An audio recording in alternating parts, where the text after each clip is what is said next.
네, 모빌리티 인문교양센터 2023 인문페어 모빌리티 연속 특강을 시작하겠습니다. 저는 스토리가 미디어를 넘나드는 7가지 방법이라는 주제로 강의를 하게 된 한경국립대학교 교수 서성은입니다. 반갑습니다. 저는 그 매체를 넘나드는, 미디어를 넘나드는 스토리텔링에 대해서 이야기를 해보려고 하는데요. 스토리는 그 사전적 의미에도 남에게 전달하다, 이야기를 하다라는 뜻을 가지고 있는 것처럼 스토리는 반복됩니다. 그리고 좋은 스토리, 재미있는 스토리는 더욱 자주 이동하게 되는데요. 다채널, 다매체 시대가 되면서 스토리의 이 이동이 굉장히 활발해졌습니다. 그래서 마치 최근의 현상으로 인식을 할 수도 있는데요. 사실 스토리를 리텔링하는 것, 즉 다시 쓰는 것은 이야기 예술의 아주 오랜 전통입니다. 그래서 발터 베냐민 같은 경우에는 스토리텔링은 항상 다시 말해진 스토리의 예술이며, 노드루 프라이는 스토리는 다른 스토리에서 탄생한다고 말한 바 있고, 또 제라르 주네트 같은 경우도 모든 스토리는 선행하는 사건 또는 혹은 텍스트를 모방하고 변형함으로써 태생적으로 이차성을 가진다라고 말한 바 있습니다. 아까 말씀드렸듯이 좋은 스토리, 재미있는 스토리 또는 가치 있는 스토리는 더욱 자주 반복되는데요. 좋은 스토리는 미디어 전환 또는 장르 전환을 통해서 시공간을 넘고 국경을 넘고 문화를 넘고 역사를 넘나듭니다. 그래서 좋은 스토리는 유목적이며 이동하는 콘텐츠라고 할 수 있는데요. 이 과정에서 스토리가 필연적으로 변형된다는 사실입니다. 그래서 이걸 우리는 아주 여러분이 익숙한 용어인 오랫동안 각색이라는 이름으로 불렀고요. 또 최근에는 트랜스미디어 스토리텔링이라는 개념도 등장했습니다. 저는 이거와 관련돼서 스토리가 미디어를 넘나드는 7가지 방법에 대해서 탐색을 해보려고 하는데요. 그 7가지 방법은 바로 보이시는 대로 반복, 압축, 연장, 확장, 수정, 치환, 인용의 방법입니다. 이 방식은 그 톰 다우드라던가 마리로 라이언 등의 어떤 서사학자들의 이론을 제가 수정하고 종합해서 정리한 것입니다. 그래서 이 왼쪽에 보시는 반복, 압축, 연장 등의 어떤 방식은 각색 스토리텔링에서 자주 사용하는 방식이고요. 확장을 비롯해서 수정, 치환, 인용은 트랜스미디어 분야에서 자주 즐겨 사용하는 방식이라고 할 수 있겠습니다. 하나하나 살펴보겠습니다. 먼저 스토리텔링 전환의 그 7가지 방법을 알기 위해서는요, 도대체 스토리텔링 안에서 어떤 것이 바뀌고 어떤 것이 지켜지는가, 어떤 것이 살아남는가에 대해서 구분을 할 필요가 있는데요. 그래서 스토리텔링의 주요 구성 요소를 저는 4가지로 정리를 했습니다. 여기 보시는 것처럼 C는요, 캐릭터입니다. 캐릭터. 보통 그 소설의 3요소 하면 이제 인물, 사건, 배경을 알고 계실 텐데요. 스토리텔링, 문화 콘텐츠 분야에서는 인물이라고 하는 용어가 지나치게 사람 중심으로 인식될 수 있다는 어떤 그런 리스크가 있어서 저희는 캐릭터라는 표현을 사용을 합니다. 그래서 캐릭터, 그 다음에 사건 대신 플롯, 사건의 구조화를 나타내는 플롯이라고 하고요. 그 다음에 세팅은 그 소설에서 배경에 해당한다고 보시면 되는데요. 이 배경이 다소 이렇게 병풍 같은 부수적인 의미를 가지고 있잖아요. 그래서 현대 스토리텔링에서는 이 시공간, 특히 공간의 의미가 굉장히 중요하게 다뤄지고 있기 때문에 배경이라는 말 대신 저는 몇 개의 용어를 사용해서 세팅이라고 했는데요. 이 세팅은 시공간적 무대, 시공간적인 어떤 배경이라고 생각을 하시면 되겠습니다. 그 다음에 W는 스토리 월드에서 월드를 가지고 추각한 것인데요. 스토리 월드는 쉽게 말씀드리면 세계관이라고 생각을 하시면 되겠습니다. 예전에는 그 캐릭터, 플롯, 그 다음에 무대, 공간 이렇게 3가지만 주로 다뤄졌었는데 요즘에는 그 세계관이라고 하는 것이 매체전환 스토리텔링에서 굉장히 중요하게 다뤄졌기 때문에 이것도 역시 하나의 구성 요소로 보았습니다. 그래서 이 4가지가 각각의 어떤 그 방식에서 어떻게 달라지는지를 한번 살펴보도록 하겠습니다. 먼저 반복의 방식인데요. 이 리피티션, 이 반복은요, 제가 충실성과 등가성의 수사학이라고 말씀을 드렸는데요. 원작 스토리에 극도로 충실한 각색이라고 생각을 하시면 되겠습니다. 그래서 원작과 캐릭터, 플롯, 그 다음에 공간, 세계관이 모두 동일하다고 해도 무방합니다. 이 반복의 방식을 사용하는 이유는 굉장히 명확합니다. 바로 원작에 대한 경의, 오마주입니다. 그래서 보통 각색의 즐거움을 친숙함과 기발함에 기인한다라고 하는데 이 반복의 방식은 기발함보다는 친숙함, 내가 알고 있었던, 내가 좋아했던 그 원작의 스토리 세계의 그 친숙한 이야기를 다시 하는 방식이라고 할 수 있겠습니다. 반복의 굉장히 좋은 예시가 바로 해리포터 시리즈인데요. 해리포터 시리즈는 사실 영화마다, 감독마다 각색의 양상이 좀 다릅니다. 그런데 이 해리포터와 마법사의 돌을 비롯해서 불의 잔이라던가 이런 몇몇 편들이 굉장히 충실한 각색, 즉 반복의 방식을 채택하고 있습니다. 특히 이 1편인 해리포터와 마법사의 돌은 벽돌 하나까지 원작의 설계도대로 쌓아 올린 고지식한 판타지.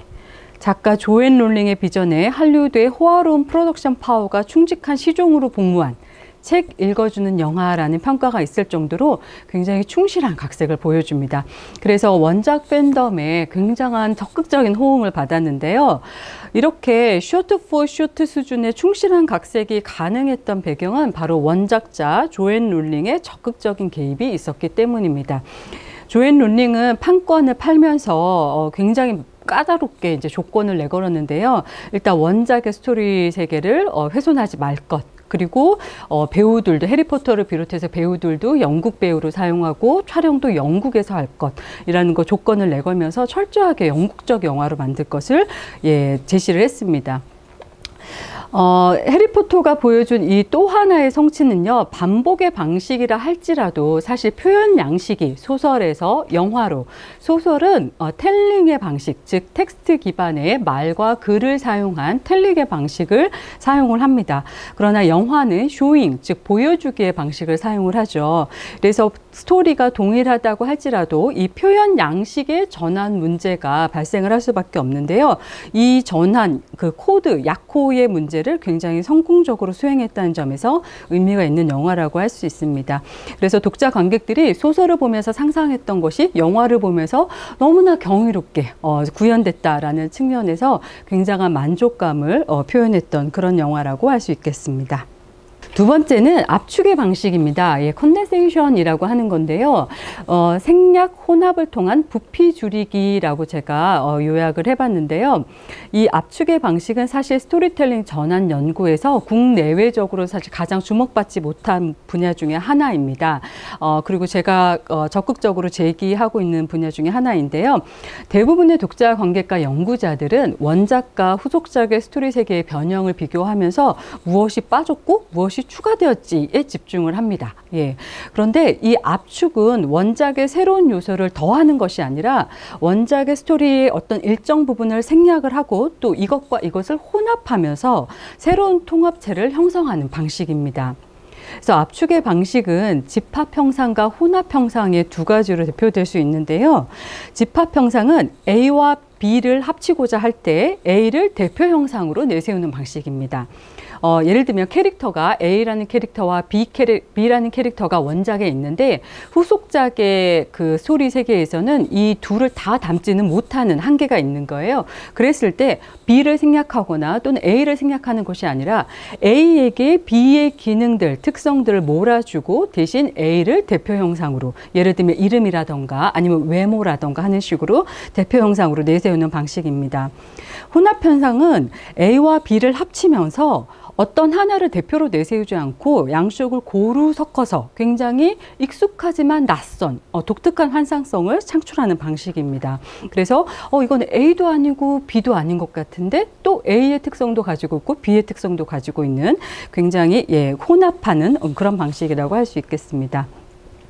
압축은요, 대개 원작이 후속작보다 장편 서사일 때 자주 활용하는 방식입니다.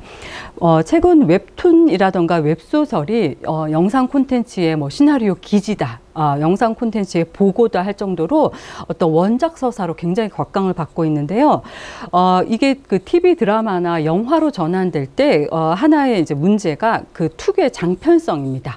웹소설과 웹툰은 굉장히 장편이잖아요. 이걸 어떻게 2시간짜리 영화로 담아내느냐. 또는 이제 OTT나 TV 드라마의 어떤 그 스토리로 담아내느냐의 문제가 발생을 하는데요.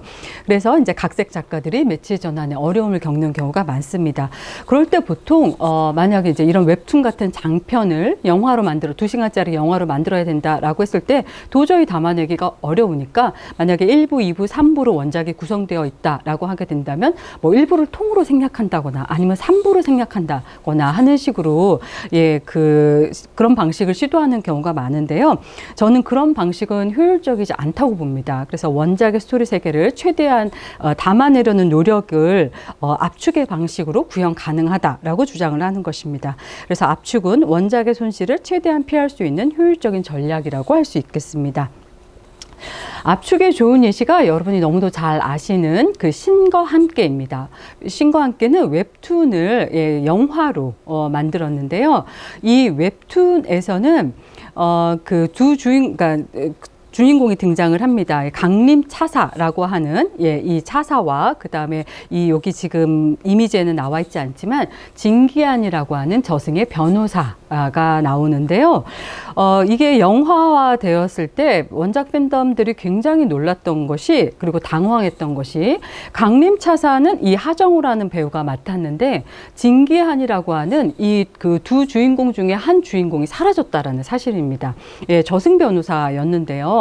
어떻게 진기한이 없는 신과 함께가 있을 수 있지? 라고 해서 처음에 굉장히 분노를 했었는데 영화가 막상 개봉을 하고 보니 이 강림차사의 캐릭터에 진기한 변호사의 역할과 특성들을 흡수시켰다는 것을 이제 알게 됩니다. 즉 바로 아까 앞에서 말씀드렸듯이 집합형상의 방식으로 압축한 것이었죠. 그래서 이렇게 캐릭터를 압축하는 방식이 굉장히 효과적이었던 것이 원작에서는 그 플롯이 투트랙 방식으로 진행이 되거든요. 그래서 저승에서는 이 진기한 변호사가 이 김자홍, 이 차태현이라는 배우가 맡은 이 김자홍이라고 하는 저승에 온 이 그 캐릭터의 그 재판을 맡는 역할을 하고 강림차사는 이 원기를 쫓아다니는 이승에서 원기를 쫓아다니는 이 두 가지 방식으로 구성이 되었고 사실 이 두 가지 플롯은 거의 만나지가 않습니다. 그리고 마지막에 원작의 마지막에서 만나게 되는데요.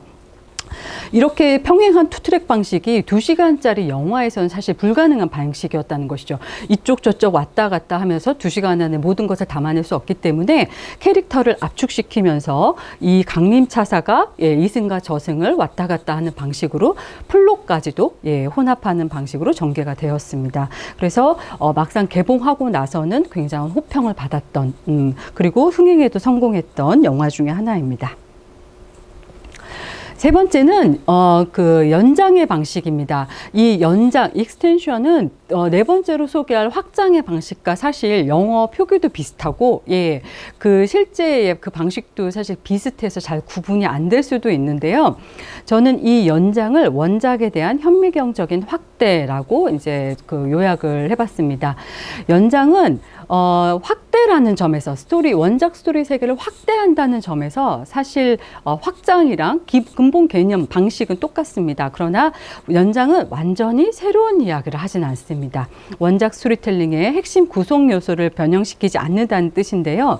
어떤 뭐 캐릭터의 특정 요소를 추가한다거나 아니면 플롯의 핵사건, 즉 메인 사건을 유지를 하면서 에피소드 단위로 추가하는 방식이 바로 연장이라고 할 수 있습니다. 그러니까 전체적인 큰 틀은 흔들리지 않는 거예요. 캐릭터든 플롯이든 간에. 그래서 이 방식을 저는 그 카이로스적인 확대라고 말씀을 드릴 수 있겠는데요. 시간을 인식하는 방식이 카이로스와 크로노스 두 가지 방식이 있다고 합니다. 이 카이로스는 일각이 여삼추다라는 말을 우리가 흔히 하잖아요. 이를테면 어떤 일각은 사실 이제 15분인데 여삼추는 3번의 가을, 즉 15분이 3년과 같다라는 의미거든요. 그러니까 그 기다림의 시간이 너무 길었다라는 뜻인데요. 그러니까 사실상 물리적인 시간은 15분이지만 내가 3년이라고 느껴질 정도로 굉장히 길게 느껴졌다라는 것인데 원작의 스토리 세계에 어떤 시간이 있을 때 그 시간을 마치 현미경, 돋보기로 들여다보는 것처럼 확대해서 자세히 들여다보는 방식으로 연장하는 것입니다. 그래서 연장은 철저하게 원작에 대한 경의와 숭배에 기반을 하고 있습니다. 원작을 흔들 생각은 없는 거예요. 예. 그래서 단편의 장편화에 적합한 방식, 압축과는 반대의 방향이죠. 예. 단편, 원작의 스토리가 짧을 경우에 그것을 후속 매체에서 늘려야 되는 경우에 적합한 방식이라고 할 수 있겠습니다. 그래서 연장의 좋은 예시는 여러분이 너무도 잘 알고 계시는 미생입니다. 예, 거의 국민 웹툰, 국민 드라마라는 평가를 받았을 정도로 전국적인 어떤 신드롬을 일으켰던 원작과 또 후속작인데요. 다양한 방식으로 매체 전환이 됐는데 저는 여기서 특히 웹툰 미생이 TV 드라마로, TVN의 이제 드라마로 전환되는 과정을 연장이라고 봅니다. 그래서 사실 웹툰 미생은 워낙 원작이 정말 국민적인 인기를 얻었기 때문에 판권 경쟁이 엄청났습니다. 뭐 KBS, MBC, 지상파 방송사들이 다 윤태호 작가를 찾아갔을 정도로 굉장히 경쟁이 치열했는데요. 윤태호 작가가 딱 하나 조건을 걸었습니다. 러브라인을 넣지 말 것. 그런데 이게 공중파에서 공중파가 요즘에 이제 TV 공중파 드라마는 주 시청층이 사실 40대, 50대 여성들이 많죠. 예. 그 여성들이 주로 보는 매체에서 러브라인을 빼고 순수하게 오피스물로 진행이 된다라는 것은 사실 그 창작자들에게 굉장한 모험입니다. 예. 그래서 대부분의 PD들이 그 조건은 오케이가 되지 않는다라고 포기를 했어요. 그런데 TVN의 그 장태우 PD만큼은 오케이, 그거 받아들이겠다라고 하고 판권을 따냅니다. 그래서 결국 이제 TV 드라마에 성공을 했는데요. 그리고 원작에 굉장히 충실하면서도 원작보다 더 많은 어떤 그 스토리의 분량들이 필요하니까 연장의 방식으로, 에피소드 방식으로 추가를 하거나 캐릭터의 어떤 스토리를 보강하는 식으로 변형을 합니다. 그래서 원작 같은 경우에는 사실 장그레의 1인 모노드라마라고 해도 과언이 아닐 정도로 장그레 중심으로 전개가 됐거든요. 그런데 그 미생에서는 이 그 장그레의 인턴 동기들이 모두 다 인기를 얻었을 정도로 거의 5명이 주인공이라고 해도 무방합니다. 예. 이성민이라고 하는 배우도 이제 오가장 역할을 맡아가지고 여기서 굉장한 인기를 얻었죠. 그래서 이 연장의 방식은 안정적이고 실패 확률이 적은 방식입니다. 단 어떤 그 후속작의 스토리 세계에서 어떤 새로움과 놀라움, 기발함 이런 것들을 기대했던 독자 관객들은 충족시키지 못할 수도 있겠죠. 네 번째는 확장의 방식입니다. 예, 엑스펜션인데요. 원작과 연결된 새로운 이야기를 전개합니다. 예, 원작 이야기에 대한 새로운 관점, 통찰을 제공하면서 병행하는 서사를 그러니까 원작과 병행하는 서사를 제시함으로써 이야기 세계를 확장하는 방식입니다. 제가 연장과 확장을 구분을 할 때 학생들한테 쉽게 드는 예시가 있는데요. 짜장면 중국집 가보면 그 주방장이 이렇게 그 수타면을 만들 때를 생각을 해보시면 연장의 방식은 그 밀가루 반죽을 떼다가 이렇게 수타면을 쳐서 만들 때 이렇게 쭉쭉 늘어나는 걸 보실 수 있을 거예요. 그래서 처음에는 이만한 길이었는데 치다 보니 이렇게 늘어나는 방식은 연장입니다. 그런데 확장은 치다가 이게 좀 부족하니까 더 반죽을 더 가지고 와서 확장, 더 면을 부피와 이거 모두 다 연장하는 방식인 거죠. 그래서 확장의 방식에서는 새로운 이야기들이 추가가 됩니다. 캐릭터와 플롯과 어떤 공간적인 측면에서 모두 다 크게 변한다고 할 수 있겠습니다. 확장의 4가지 방식은 사실 확장이란 말은 여러분이 익숙하지 않으시겠지만 아마 스핀오프라는 용어가 굉장히 익숙하실 거예요. 또는 번외편 이런 식으로 굉장히 익숙하실 텐데요. 원작 세계에 더 많은 것들 이를테면 뭐 캐릭터라던가 아니면 아이템이라던가 공간 같은 거를 추가함으로써 새롭게 후속작을 선보인다거나 아니면 원작에서는 조연이었는데 그 조연을 주연으로 치환하는 방식 또는 기존 캐릭터들이 새로운 어떤 공간을 방문하는 방식 또는 프리퀄과 시퀄을 또는 요즘에 미드퀄도 나오고 있죠. 그래서 프리퀄과 시퀄을 통해서 원작 스토리의 시간을 늘리는 방식 이런 방식들이 다 확장에 해당된다고 할 수 있겠습니다. 확장의 좋은 예시는 너무너무 유명한 마블 시네마틱 유니버스입니다. 원래 코믹스에서 시작을 했는데 마블 스튜디오라고 하는 이제 영화사가 만들어지면서 그 코믹스의 캐릭터들을 가지고 본격적으로 영화를 만들기 시작했죠. 그러면서 그 영화가 만들어지면서 각각의 캐릭터들이 각자의 솔로 무비를 가지고 있고 어벤져스라고 하는 시리즈를 통해서 다 모이고 그러다가 또 다시 자기 솔로 무비들의 2탄들을 제시를 하고 또 다시 어벤져스 2탄 통해서 모이고 그리고 영화와 영화 사이에 어떤 덜컹거렸던 부분들 빠졌던 부분들은 단편 영화 마블 원샷이라고 한 단편 영화가 있는데요. 그 단편 영화를 통해서 메우고 또는 TV 시리즈에서 어떤 이 스토리 세계와 관련된 새로운 이야기 에이전트 오브 쉴드라고 하는 그 쉴드라는 조직만 가지고 또 새로운 이야기를 전개하는 방식으로 정말 어마어마하게 스토리 세계를 확장해서 그야말로 유니버스를 만든 트랜스미디어 스토리텔링의 굉장히 좋은 예시로 전범으로 언급되는 마블 시리즈를 들 수 있겠습니다. 그래서 이 마블 시네마틱 유니버스의 콘텐츠들은 모든 영화, 드라마, 단편 영화들이 연결점을 가지고 있으며 같은 시간선상에서 진행이 됩니다. A라는 영화에서 벌어진 사건이 B라는 드라마와 C라는 영화에도 영향을 끼치는 형태입니다. 그러나 앞선 영화나 드라마를 반복하거나 압축하거나 하는 방식이 아니라 새로운 이야기를 하는 방식입니다. 그래서 이러한 어떤 확장이 가능한 것은 마블 코믹스의 그 세계관 자체가 양자역학에 기반한 평행 세계를 기반으로 하고 있기 때문입니다. 그래서 이거와 평행한 다른 세계를 이야기하는 것이 가능한 것이죠. 그래서 MCU의 스토리 세계를 이해하기 위한 가장 좋은 방법은 뭘까요? 바로 전체 스토리 세계를 계속 탐험하는 것입니다. 그래서 실제로 마블의 팬덤을 마덕 또는 마블바라고 하는데 이 마덕들은 각각 새로운 콘텐츠들이 나올 때마다 그것을 마치 직소 퍼즐의 한 퍼즐 조각으로 인식을 합니다. 그래서 퍼즐을 계속 맞춰가면서 도대체 이 전체 스토리 세계가 어떤 그림을 완성시킬 것인가라고 하는 욕망을 가지고 계속 매체를 넘나들면서 이동한다라는 것이죠. 끝까지 시청해 주셔서 감사합니다. 고맙습니다.